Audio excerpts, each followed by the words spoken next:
Good afternoon, everyone. Let us start. After Okay, today we shall revise geography, human geography through the corridors of time. Now I shall present my screen.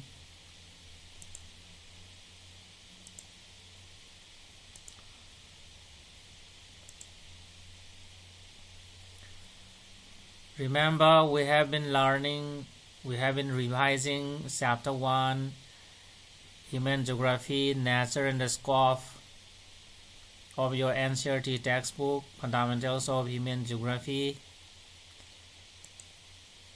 So this is the lesson topic, human geography through the corridors of time. That means historical development of human geography.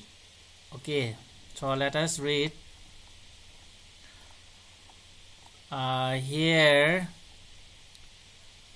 Okay, earlier there was little interaction between different societies and the knowledge about each other was limited. Okay, in the early days there was little interaction among the different societies, among the different countries in the world, and the knowledge about each other was limited. Okay, not known sometimes. After that, travelers and explorers used to disseminate information about the areas of their visits. Then travelers and explorers visited different parts of the world and spread information about the areas of their visit. Disseminate means spreading, spread of information about the areas of their visit, for information.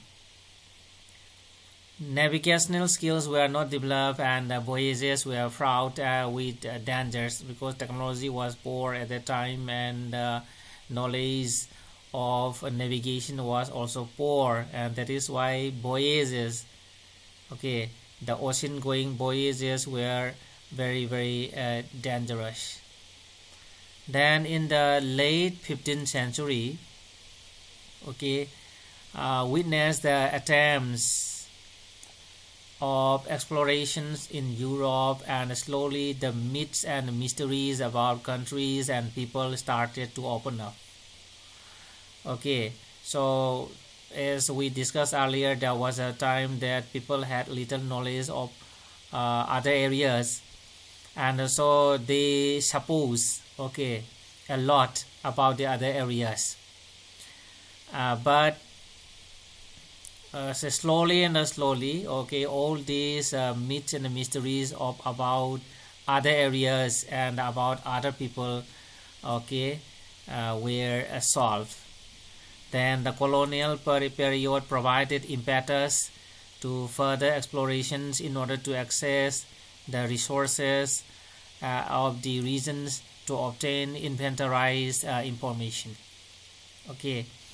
So colonial period provided impetus to further explorations, to visit more lands in order to access resources of those regions, to utilize the resources, to obtain the resources of those regions, and to obtain inventorized information. Inventorized means this itemized record or very detailed record of those areas. And here we have to read table number 1.1. so this table number 1.1 summarize about the historical development of human geography, and this table number 1.1 will introduce you to the broad stages and the thrust of human geography as a subfield of geography. Now let us read table number 1.1. To know about human geography through the corridors of time. So this is the table number 1.1, broad stages and thrust of human development. This table is very important for the examination. maybe for the pre-board or for the board exam. So let us read. We have 3 columns. The first column tells period, and the second one tells approaches, okay, and the third one is about these broad features, okay, broad features of each approaches. Approach, you know, these ideas or actions intended to deal with a problem or situation. How to deal a problem, okay, how to deal something is what we call approach, okay. And so here the first period is early colonial period, and the mode of the type of approach is exploration and a description. So we have to visit and describe the area, okay. Exploration, that is visiting the area, and a description of the area. So broad features, okay, important features are these imperial and trade interests prompted the discovery and exploration of new ideas.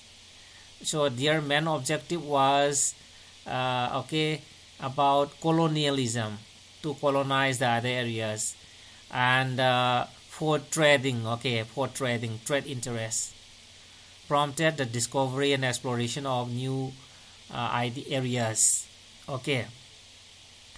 And those explorers give an encyclopedic description of the area, okay. Those visitors, explorers gave an encyclopedic description, a very detailed description of the area visited by them, okay.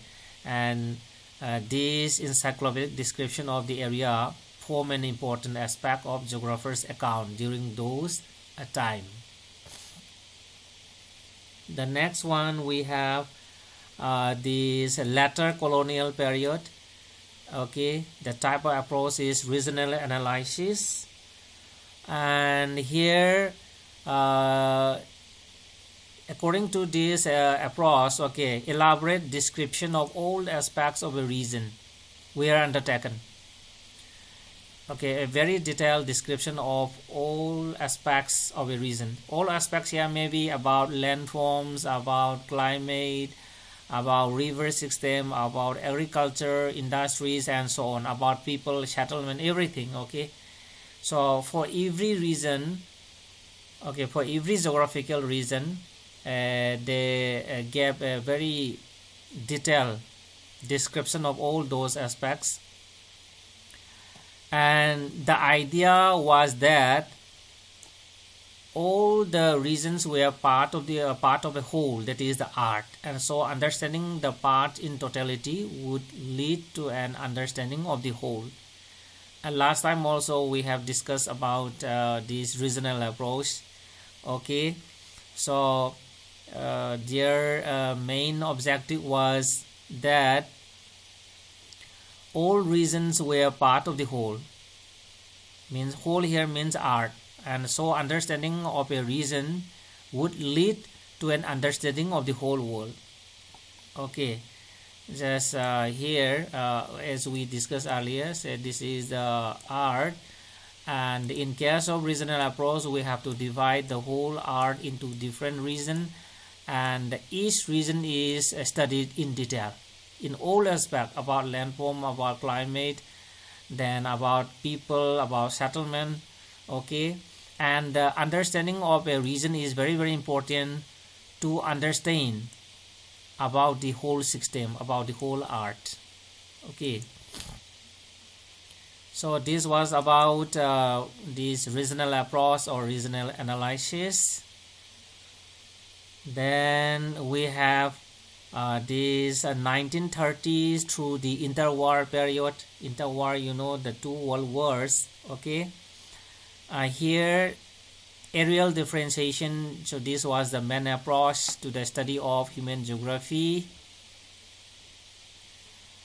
And broad features are, the main focus was on identifying the uniqueness of any region and understanding how and why it was different from others, okay. see, we know that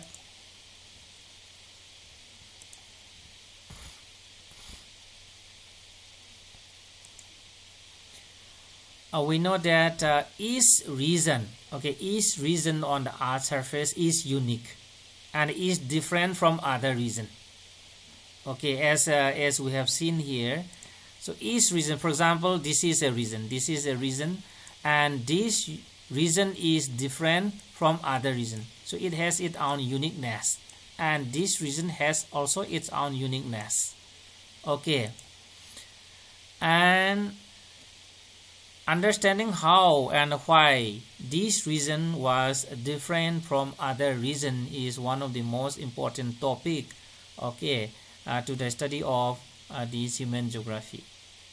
That is what I call areal differentiation. Okay, remember, see, all the phenomena on the Earth surface, all the features you are seeing on the Earth surface are different from each other. And why these phenomena are different from the others is what we call the areal differentiation. Okay.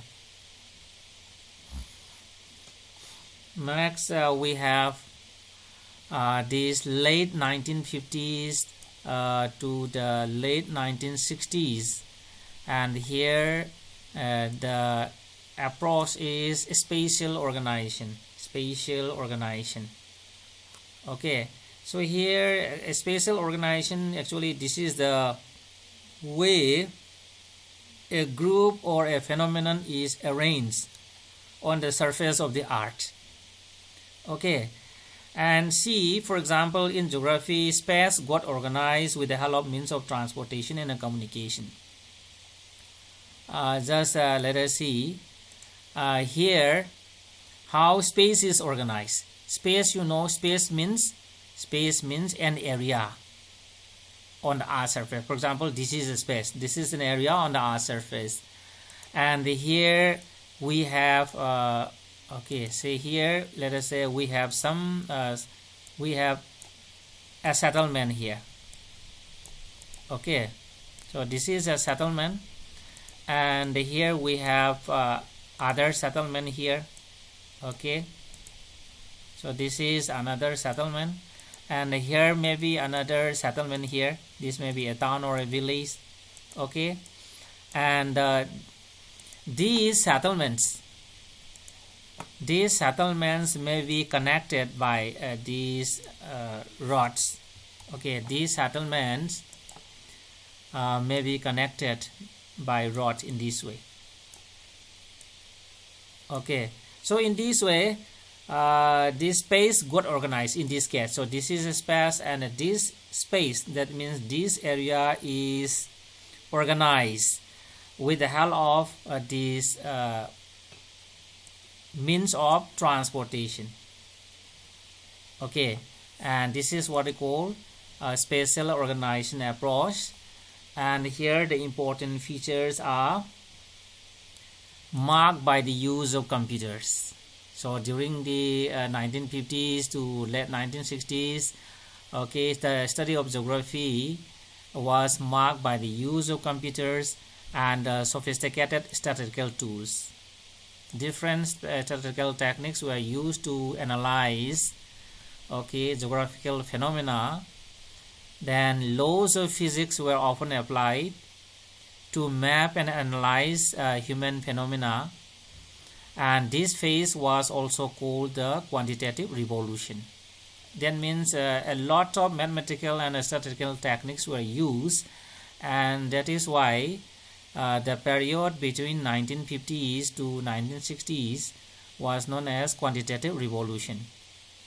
Okay, and see here about this feature. Laws of physics were often used to map and analyze human phenomena. Laws of physics were often used. For example, gravity model. Okay, gravity model. So here, what does gravity model tell? Let us read. Okay, a model, gravity model. Okay, so a model of the interaction between two population centers based on Newton's law of universal gravitation. Two bodies in the universe attract each other in proportion to the product of their masses and inversely as the square distance between them. So to explain the relation, the interaction between two towns or two centers, we apply Newton's law of universal gravitation. And what does it tell? In general term, the gravity model states that the interaction between two centers, that means two cities or two settlements, is in direct proportion to their size and in inverse proportion to the distance at a certain power between them. Thus, if the size is represented by population number, then the gravity model may be written using the following function, using this formula. That is Ij is equal to Z, then Pi multiplied by Pj divided by Dij square, where this Ij is the interaction between the two centers, the relation between the two cities, I and J, then Pi and Pj, the size of towns, that is the population of town I and J, Dij is the distance between I and J, towns, then G is the constant value. So this is about gravity model, and I am reading out the gravity model just to tell you that the laws of physics was often applied to map and analyze human phenomena. Likewise, so many other laws, laws of physics and these laws of chemistry and others were also applied to explain the human phenomena.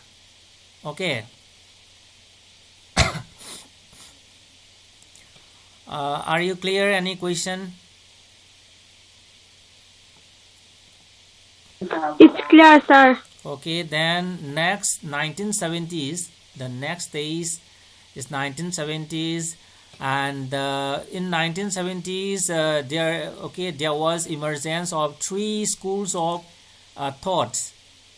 See, emergence of humanistic, radical and behavioral schools of thought. During the 1970s, three schools of thought were developed. Those are humanistic, radical and behavioral. And let us learn in detail about these three schools of thought as given in this box. See here. The first school of thought is known as the welfare or humanistic school of thought.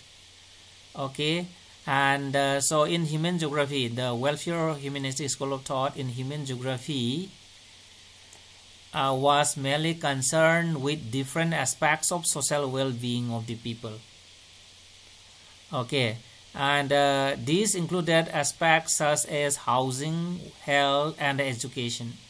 So welfare or humanistic school of thought mainly concerned with housing, health, education. So these are the important aspects of social well-being of the people. Then the next school of thought is the radical school of thought. So this school of thought employed Marxian theory to explain the basic cause of poverty, deprivation and social inequality. Radical school of thought utilized Marxian theory to explain the basic cause of poverty. Why there is poverty in the society is explained by the Marxian theory. Why there is deprivation, why there is social inequality is explained by Marxian theory. Deprivation, deprivation means the disadvantage that result from losing something. The disadvantage that result from losing something. Say you are entitled to get something but you are not getting it. That means you are deprived of the same thing. So why there is deprivation in the society is explained by the Marxian theory. Then the last one is the behavioral school of thought. this behavioral school of thought laid great emphasis on life experience and also on the perception of space by different social categories based on ethnicity, race, and religion. Okay, this behavioral school of thought laid great emphasis on life experience of the people and also on the perception of the space. Means how do human beings perceive space? Space here means an area on the earth surface. Okay, perception means a way of conceiving something. How a piece of land is perceived by different social categories. Say for example, here we have a piece of land. So this is a space. Okay, let us suppose this is a flat land.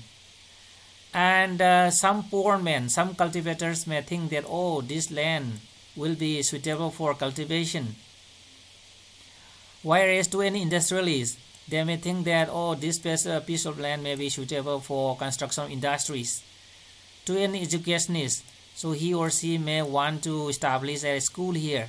So in this way, the way of conceiving this a piece of land on the earth surface is different. Okay, based on this, maybe on ethnicity or maybe on race or religion. And this is what we call behavioral school of thought. Okay, so these are the three schools of thought, okay, emerged in 1970s, and these three schools of thought are also very important for the pre-board as well as for the this final exam. Okay, and here the important features are given here. Say in the 1950s, late 1950s and late 1960s, there was use of a number of these mathematical tools. Okay, and we also have learned that laws of physics, that means scientific laws, were applied to map and analyze human phenomena. And because of that, so discontentment with the quantitative revolution led to the emergence of these three schools of thought. There was too much use of mathematical laws, scientific laws, mathematical formulas, and because of that there was discontentment, okay, with the quantitative revolution. And because of that, these three schools of thought were emerged, okay, in the 1970s. And human geography was made more relevant to the socio-political reality by emergence of these three schools of thought. Okay, and we have also read the box given above. Okay, these three schools of thought were emerged just to bring socio-political reality in explaining the geographical phenomena. Okay, and the last one is 1990s, and the modern approach is postmodernism in geography. Okay, postmodernism means actually modernism is a broad movement that developed in the mid to late 20th century. That is, okay, 1990s, that means late 20th century. Okay, and here during this period the grand generalization and the applicability of universal theories to explain the human condition were questioned. Means whether the use of mathematical these techniques, use of scientific laws to explain the human phenomena, okay, was a valid one or not. It was questioned, it was re-examined, okay, during this period. And the importance of understanding of each context in its own right was also emphasized. Okay, so in this way human geography has been developing, okay, through these stages from the early colonial period this till now. Okay,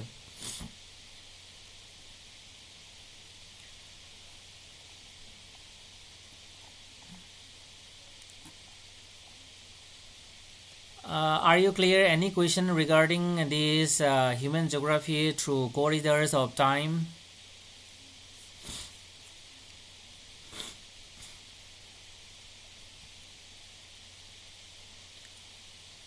Okay, if you don't have question, then the last part is about fields and subfields of human geography, that is branches and sub-branches of human geography. We have known that geography is an interdisciplinary nature. Okay, it is the mother of all sciences, and it is the mother of all social sciences. Okay, and it develops a very close relationship with the other sister disciplines in social sciences. Okay, in order to understand and explain the human elements on the earth's surface, and with the expansion of knowledge, new subfields mean new sub-branches, new branches of human geography were developed. Okay, and those are given in table number 1.2. so this is the table number 1.2, human geography and the sister disciplines of social sciences. Okay, so the first column tells fields of human geography. It means branches of human geography here. And next, in the next column, subfields, that is the sub branches. And in the last column, the interface with sister disciplines of social sciences. That means the other subjects. Okay, and here it can be represented in this way also. Okay, just see here. Say for example, demography. So this is a discipline, and when we say take some ideas about demography, then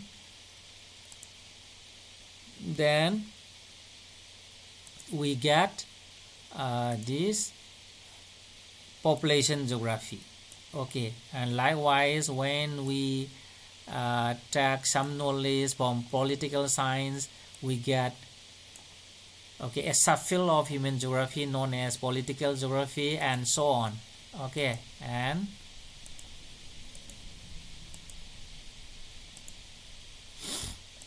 so on.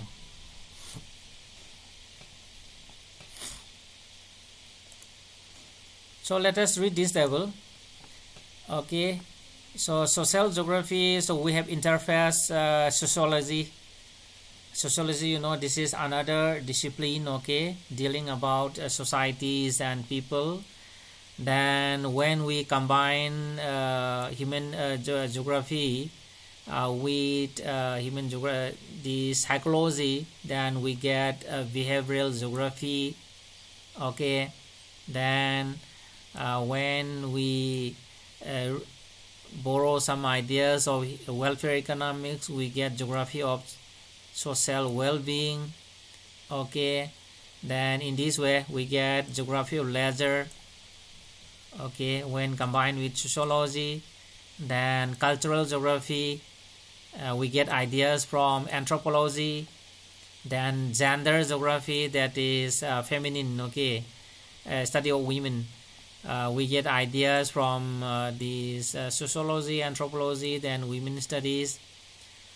We get historical geography from history, and we get medical geography, okay, a very important branch of geography nowadays.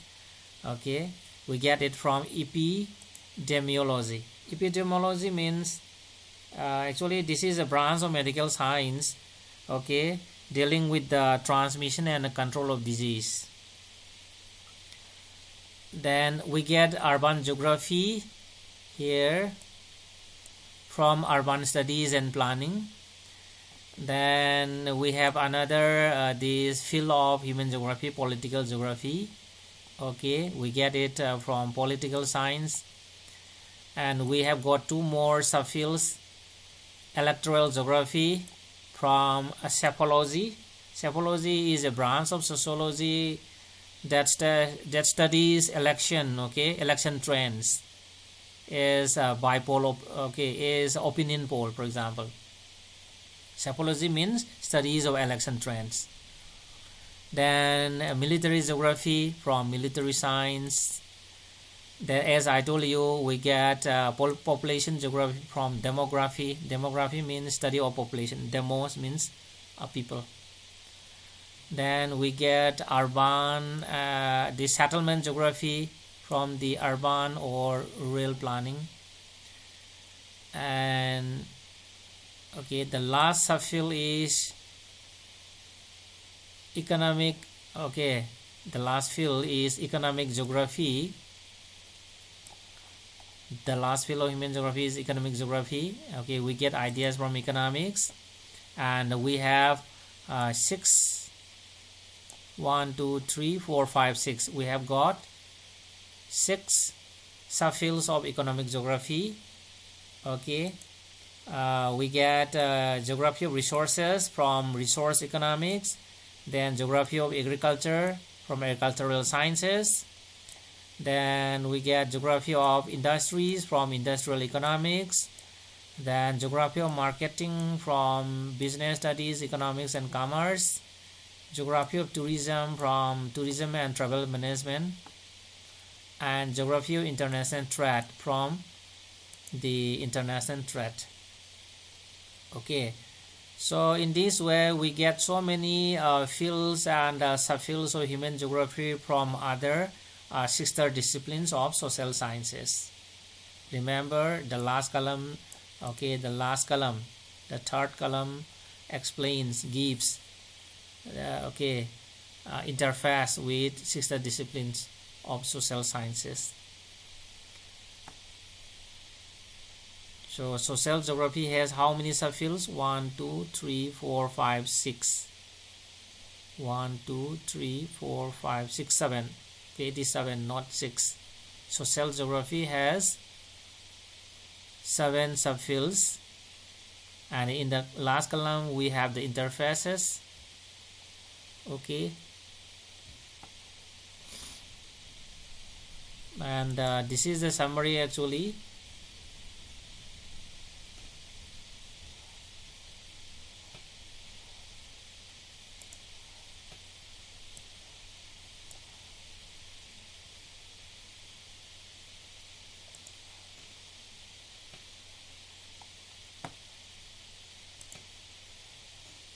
Okay, any question from your side? Just see here. We get this urban geography from urban studies, then urban social and social science planning. Then we get social geography from sociology and religious studies. From regional economics and economics we get economic geography. From psychology we get behavioral geography. And from anthropology, sociology, history we get cultural geography. Okay,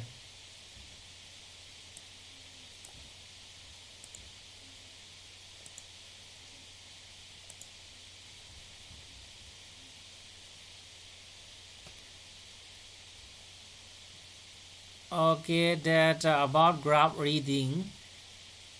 Okay,